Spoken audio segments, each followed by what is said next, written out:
this right here, this is of all the lettuces to grow and eat, this one right here is my favorite.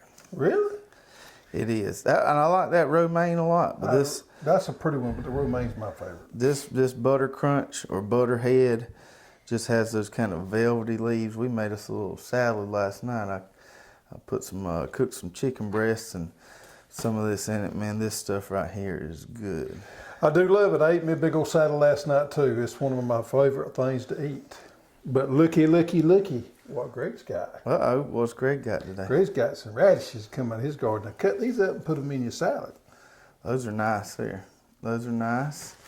Now, do you know, so a lot of people don't like the spiciness of the raw radish. It doesn't really bother me, but a lot of people don't like it. But if you cook it, like in some, just saute it in some butter, takes the spiciness completely away, and it's pretty tasty that way too. Never tried that. Yeah, so I've always eaten with salads. So if you don't like them raw or spicy, you can cook them, saute them, and they're really, really good that way. Hello everybody, and welcome to the Row by Row Garden Show. We're just here talking about some few things we got going on in the garden. Glad that you're with us on the show this week. Got a lot of good things planned for the show. If you have any questions during the show, as always, put those in the comments and we'll be glad to get to them on next week's show. And if we answer your question on the show, we'll always send you a nice little gift. So we've got radishes, we've got lettuce coming along, and if you hold that. That is pretty. That's, look there. You might could win a ribbon at the state fair with that right there. Could. And that will actually, it's starting to head up a little bit. That will actually tighten up a little bit, but you can. But it's not a head lettuce. It's not. It's classified as a head. Yeah, it is. Yeah. If you let it keep going, it'll tighten up. I know, but what I'm saying is the old iceberg lettuce that everybody thinks about with a real tight head. This isn't that particular type of lettuce. This is a little different, or not. I consider them all head lettuces if they eventually tighten up like that. It won't form like that kind of, almost like a ball, but it'll tighten up a good little bit. Now you have some of those kind of frilly lettuces that I kind of consider leaf lettuce, or those mesclun mixes you can plant, like you and cut them like you do. I think greens. Lettuces are one of the most undergrown vegetables in the garden. I think so too, and I think a lot of people don't realize, especially if you live in a southern climate, you should be growing these right now. I just started me some more in the greenhouse yesterday. We had a decent little frost this morning. Those had a good little bit of frost on the leaves there, and they'll do just fine. There's no reason somebody shouldn't be able to provide their family and their neighbors too, but especially their family, with good fresh salads all winter long.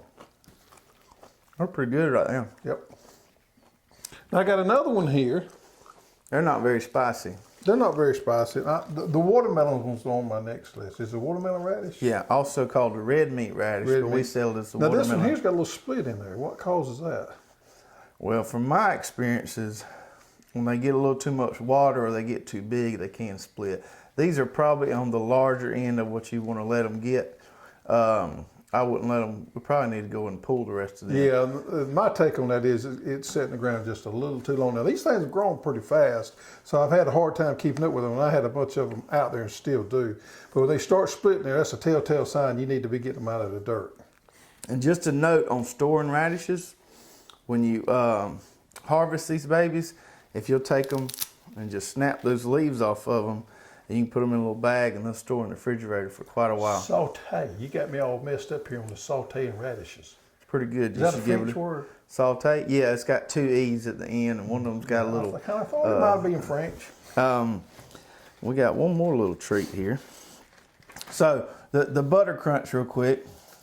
We got that on the site there. Get you some of those. Get them started in the greenhouse or your grow room, whatever, today. And you could have some good little lettuce here in a few months. Now we do start these in the greenhouse. We do. But you can direct seed them too, but we prefer to start them in the greenhouse and transplant them. They do real good that way. I grow them in raised beds also. We grow them in raised beds or grow them out in the row, either one. Yeah, and this is more of this is an OP variety. We have another variety of green butterhead called Harmony that we're working on getting on the site. And what does OP mean? It's pelleted, all open pollinated. Open pollinated. And we're going to talk a little bit about that later. And then the other thing I was going to show you are these right here, which are probably not as well known as lettuce, but this kind of falls in the category of what I call Chinese cabbage. And some people will call this bok choy, some people will call it pak choy, but... Yeah, I don't call that Chinese cabbage. You don't call that Chinese cabbage? I call that bok choy. Okay. Chinese cabbage is different to me. Yeah, okay. Well, each to their own. Each to their own, yeah. So this stuff right here tastes really good. Grows these nice little heads right here. These will get a good bit bigger than this if you let them. But you can cut them small like this as kind of baby versions, or let them get larger. This particular variety is called Joy Choy. We got that. Joy Choy. And you know, when they do, a lot of times on mustard and turnips, things like that, we take the vein out of them. Most of them I've seen stir fry, they leave the vein in there. Yeah, the unique thing about this green, or this type of brassica, is that the stems on these are really good to eat. Well, you know, on the pack it does say Joy Choy Chinese cabbage. Yeah.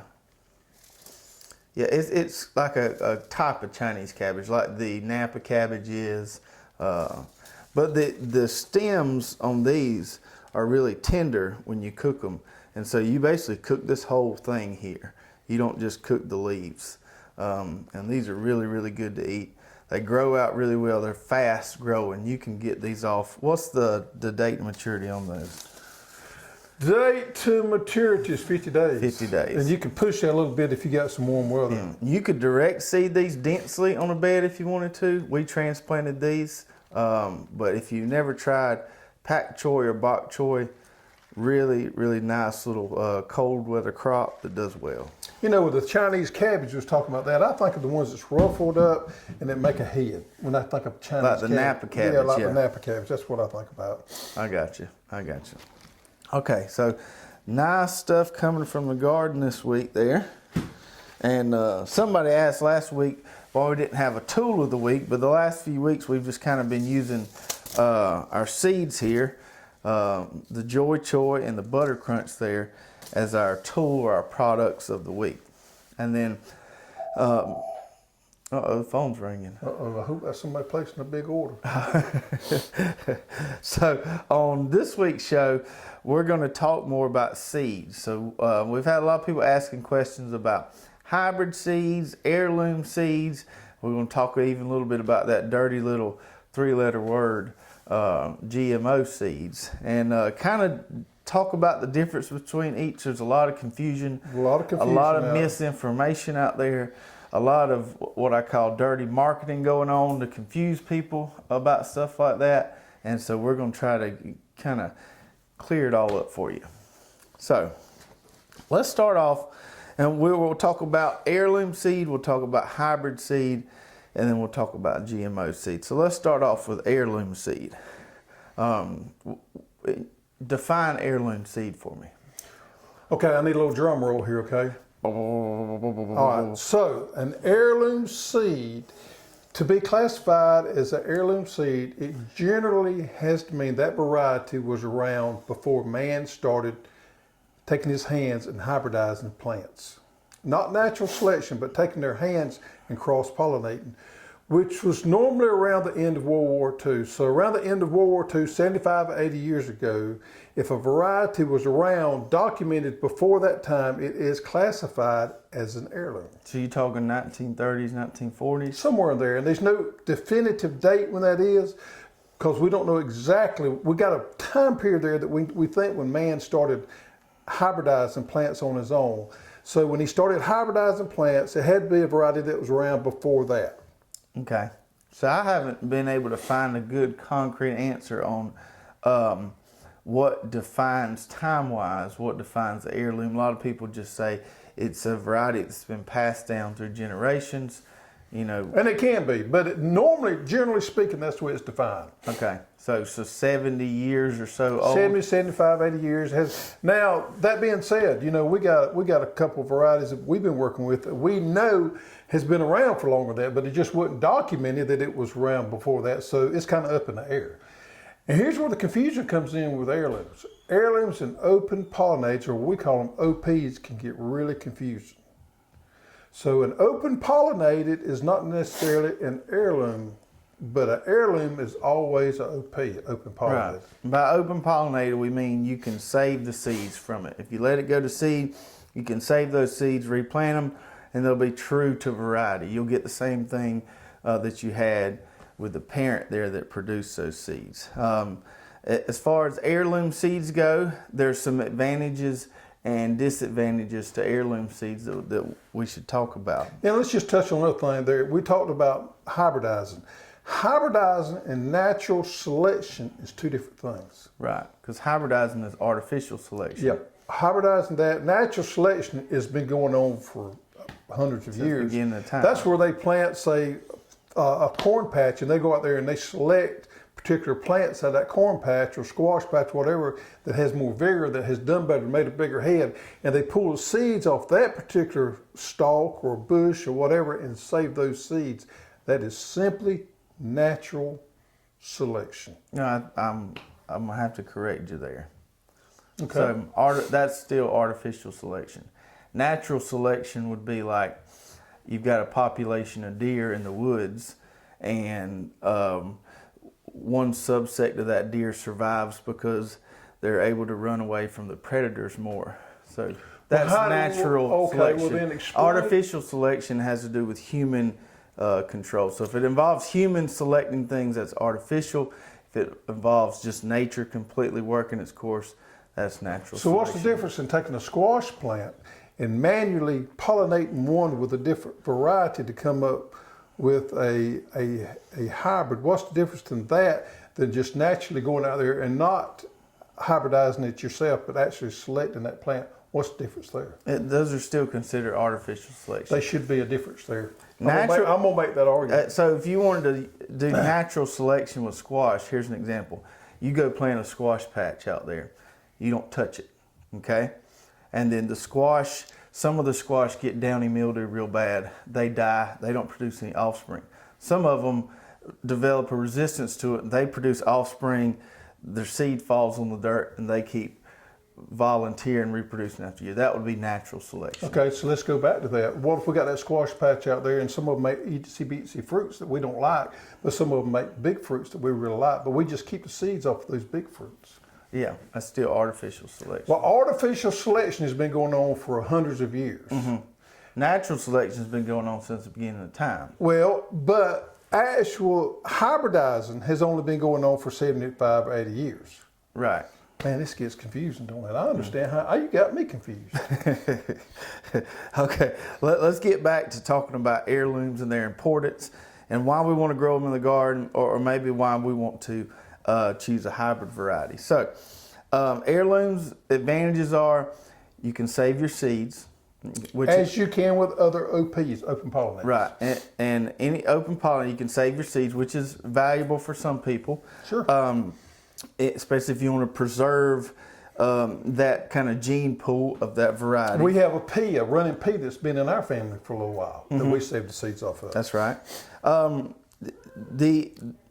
You can also, in some heirlooms, not all, some of them there's going to be, if they've been grown in the same situation, you will see some innate disease resistance or pest resistance build up over time. Perfect example of that is the Seminole pumpkin here, which is an heirloom, and it has good resistance to downy mildew. Another one that I think could fall in that same category is your heirloom corns. Mm-hmm. I'm a big believer in the heirloom corns because they show more insect and disease and drought resistance than the hybrids do to me.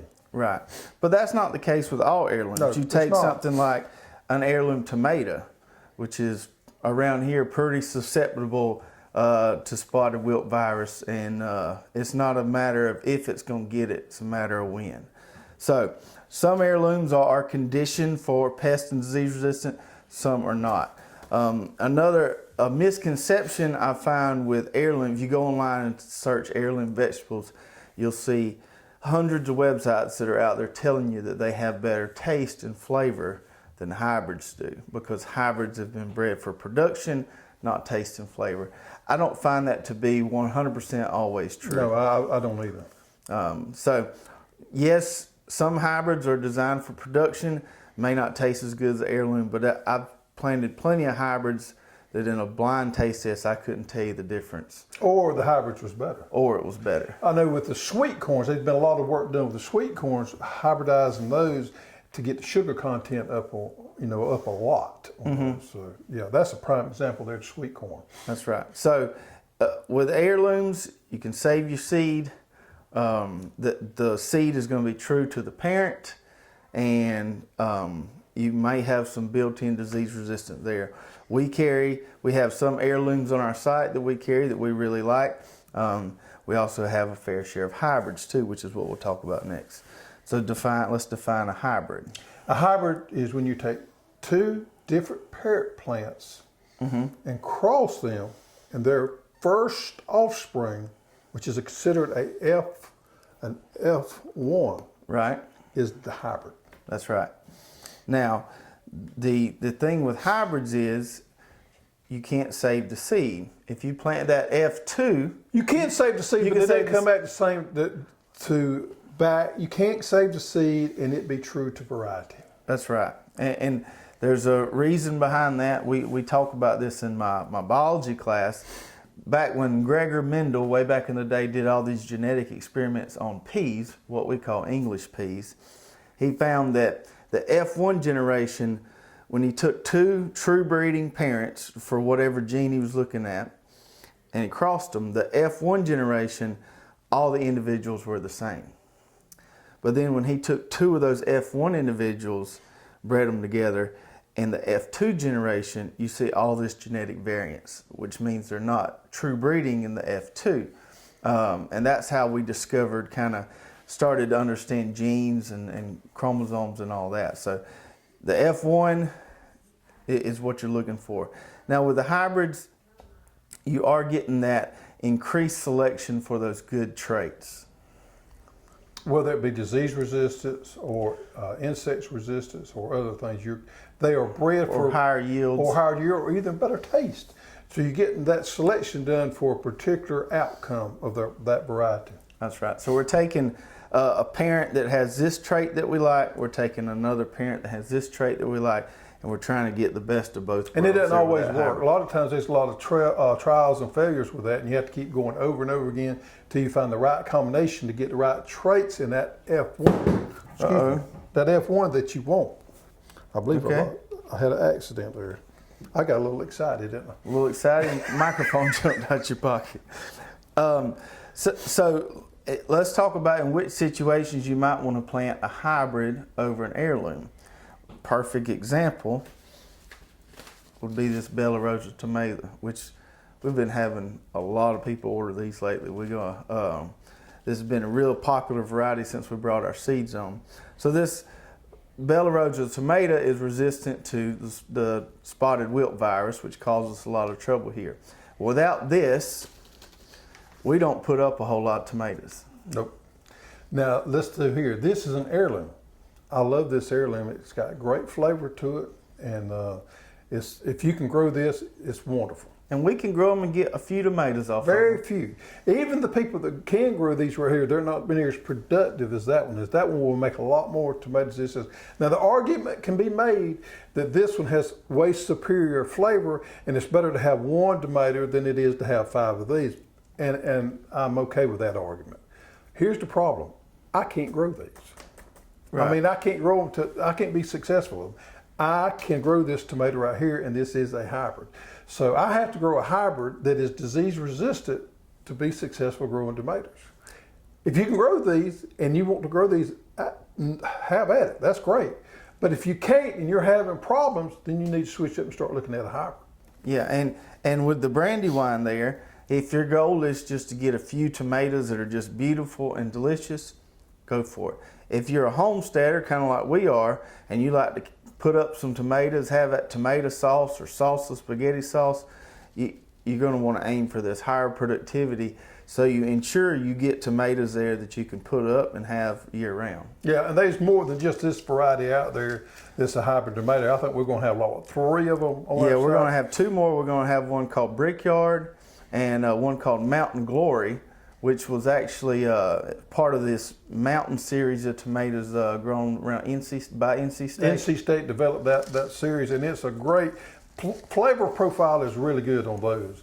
Now, the Brickyard that we are working on getting in stock is the most disease-resistant variety that we're going to carry. That's right. If you look at a list of hybrid tomato seeds and look at the disease-resistant profiles, that Brickyard is off the chart, the most comprehensive. So be on the lookout for those 2. We'll be adding those 2 soon. Okay, one more thing about hybrids, and this we'll get into this more. One of our questions at the end of the show. Hybrids are usually a little bit more expensive than open-pollinated, and that's simply because don't ever get bogged down in the price of the seeds. If you think about it, paying $1 or $2 more for this, if you were to get even 4 or 5 more tomatoes per plant, it pays for itself pretty quick. Mm-hmm. Okay, so we covered heirlooms, we covered hybrids. Hopefully we were able to make a clear distinction between there. And now we want to get into the GMO stuff. So, before we get on, you know what really burns my rear end? What burns your rear end, Trail? When I see seed companies out there put non-GMO on crops that don't have a GMO variant, like a non-GMO pepper. Yeah, but how is the customer supposed to know? What do you mean how they're supposed to know? Well, how do they know that there's not a GMO variant? But when you put that on the label, it makes them think that there is. Well, sort of, kind of, but it also gives that customer clarification that he's not getting GMO. But that's what we're here today for. That's right. So in our marketing, we're going to make an attempt not to confuse and misinform customers. So you won't ever see us say this is a non-GMO pepper. Now we have some corn, because corn, there is a lot of GMO corn. We will tell you that the corn is non-GMO certified, but we're not going to advertise something as non-GMO if there's not a GMO version of it out there. And that's just to keep things clear and straightforward. The bottom line is we're not going to sell GMO seeds. We're not going to sell GMO seeds. So nothing's GMO. You don't have to worry about that. Now let's explain to the viewer what is GMO, because it does get fairly confusing. That's right. So GMO, which stands for genetically modified organism, which is different than a hybrid. It's where you take a gene from an unrelated species, so a non-plant organism, and you isolate this gene based on a certain trait you're looking for. And then you insert that gene into the genome of the plant, and then the plant carries that same characteristic that unrelated organism But not had. just plants, it could be animals as well. GMO animals? Yep. Okay, yeah. It could be anything. It could be anything. Yeah, but you're taking a gene from an unrelated species. Most of the time it's from bacteria. So in the case of the Roundup Ready crops, I think they found a bacteria that was kind of close to the plant where they manufactured Roundup, from what I understand.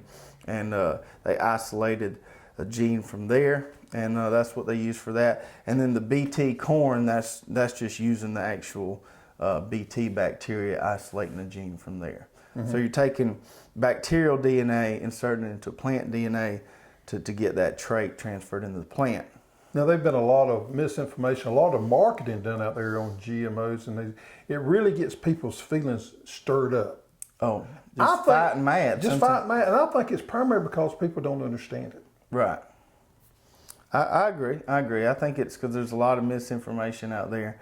And let's talk about some of the ramifications of GMOs. Now, if somebody's got some, please share it in the comments. I'm not aware of any scientific research that says, and this could be because it's been so short term, but any scientific research that says eating GMOs is harmful for you. Correct. Because if I eat an apple, I'm not going to turn it into an apple. If I eat GMO corn, I don't know that there's any evidence that says that GMO gene gets. Now, we're not saying that that's the truth, but what we're saying is there's not evidence being scientifically declared out there yet that that's the case. Right. Now, I think probably years down the line we're going to see a lot more studies done, and we're going to see some outcomes there that's going to be different. But as we speak right now, these outcomes are not out there, not been developed or declared. Right. And so there's a lot of assumptions out there, but as far as what we know, we don't know that there's any harmful effects from eating them. Right. Now, and that's all personal choice. You choose to eat them, or you choose to grow your own, and we'll leave that up to you. Yep. Now, the thing where I do think there are some negative ramifications is ecologically. I agree, wholeheartedly. Can you expand on that a little bit? No. Okay. So in the case with, I don't know about the BT corn, but specifically with the Roundup Ready crops, and we've seen this around here with the cotton.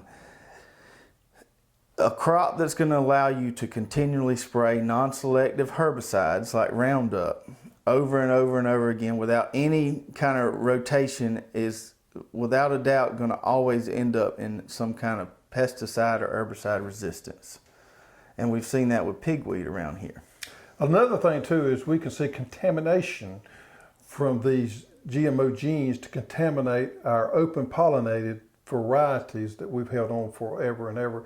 So crop contamination by these GMO genes is a big concern for me. Yeah. So the creation of these super weeds, and right now around here they're trying to develop. There's a new chemical called dicamba, and they're trying to develop dicamba resistant. They cotton. actually have already done that. Yeah. Is it? Yeah, it's out there and it's had some major issues. So they're pulling back on that just a little bit, but they've had some big issues with that in the last year. So they're always fighting the next level of plant resistance there, which is just kind of a never-ending cycle. So that's one of the ecological ramifications. Also preserving our native seed stock. I think it's to me that's a biggie right there. Yeah. So if you're growing a specialized variety of like say Jimmy Red corn or Blue Hoppy corn or Trucker's Favorite, you don't want the neighbor farmer's GMO corn crossing over with yours with a GMO gene. Right.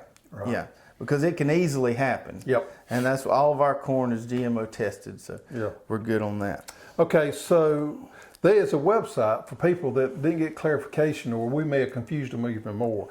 There's a website, and we'll put the link up here, called the non-gmo project.org. Okay. That has a lot of useful information on there about GMOs. And it's pretty accurate. I looked at it this morning and I was pretty well impressed with their accuracy. It's not a lot of fluff, it's a lot of accuracy in there.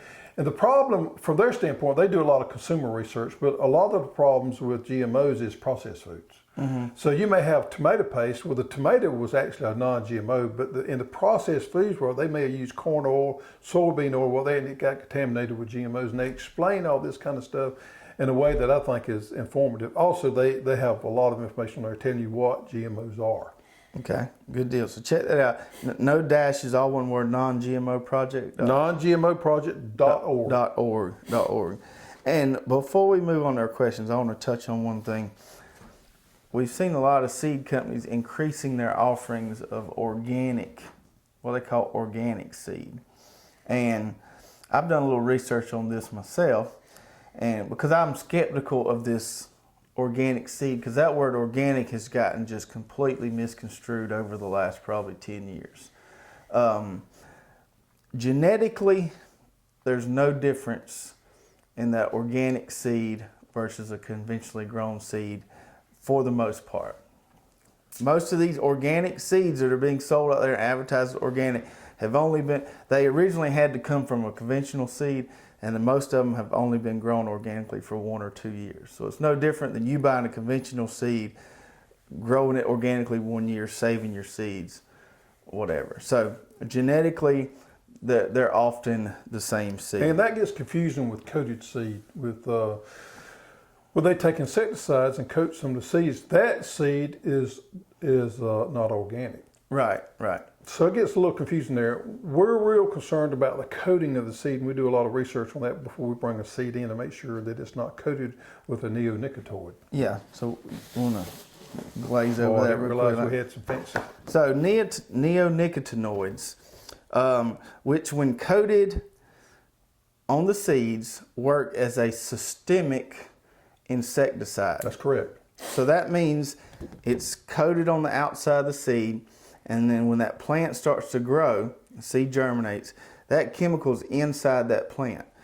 They use a lot of these on squash and cucurbits. What happens when the squash bug bite that plant? Or aphids. From a seed standpoint, when that plant first emerges, it has a lot of problems with the sucking insects. Mm-hmm. And they attack these because it's a very, it's very fragile in that stage. So it's good for these sucking insects to attack aphids, thrips, or whatever. And this neonicotinoid kills that bug when it eats it. So it saves the farmer or the greenhouse grower some spraying when these plants first come up. Yeah, and the three main ones here are, if I can pronounce these, thiamethazam, imidacloprid, which is a big one, and then this last one, clothianidin. Yep, you're pretty close on that. So we want to stay away from these. We don't want to buy any seeds that are treated with these. And you can, the kind of commercial names out there are Farmore and Cruiser. So you ever see any seed treated with Farmore or Cruiser, kind of, stay away from those. Or at least understand what you got. Right, because not only are they going to kill the squash bugs that eat it, they have some deleterious effects on the bee populations. I don't grow any plants with the metacloprid in them, whether it be seeds or whatever. It's just my take on that. I think it's a no-no. Yeah, stay away from it, because that stuff is getting in the fruit, and it's also bad for them. So we're doing the work for you to make sure that you're getting good, healthy seeds. That's right. That's right. So none of our. So when you buy seeds from us, you can be confident that you're buying good, healthy seeds. It's not going to have neonicotinoids on them. That's not going to be treated with some of these outlandish chemicals. That you can buy good, safe seeds, and you can feel good about it. That's right. That's right. And if you have any questions, let us know. We'll be glad to clear it up for you. All right. Now let's get into our Q&A this week, and we got 2 questions here. Okay. Our first one was from Angela Davis, who gave us a question on Facebook, and she wants to know what your favorite technique for sharpening a knife is. Well, from my standpoint, I'm not real good on a rock, but I've been working on it. We sell a good sharpening stone, and I've been working on it. It takes a little bit of practice.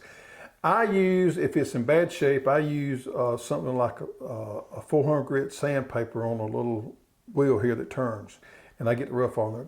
But my most favorite, is that most favorite? Mm-hmm. My most favorite way of touching one up is with a leather strop. And if you're not using a leather strop with a compound on there, then you're missing out. Because if you don't let that knife get bad shape, you probably don't, but I remember when I was a boy, went to the barber shop. The barber had one laying up there, and he shaved with a straight razor, and he'd take that strop and he'd sharpen up his straight razor between every client. Mm-hmm. And that's what I use. I use a strop with compound on there to touch my knives up, and I think that is the best way to touch one up. Yeah, if you don't let it get in too bad shape, you can keep it pretty sharp with that leather strop. And you just take an old belt or a piece of leather, glue it to a piece of wood. You can find that compound anywhere online. Or you can buy some of these fancy strops. They're not very expensive. You can buy them online. The best one I ever made was just with an old belt. Yeah, those work good.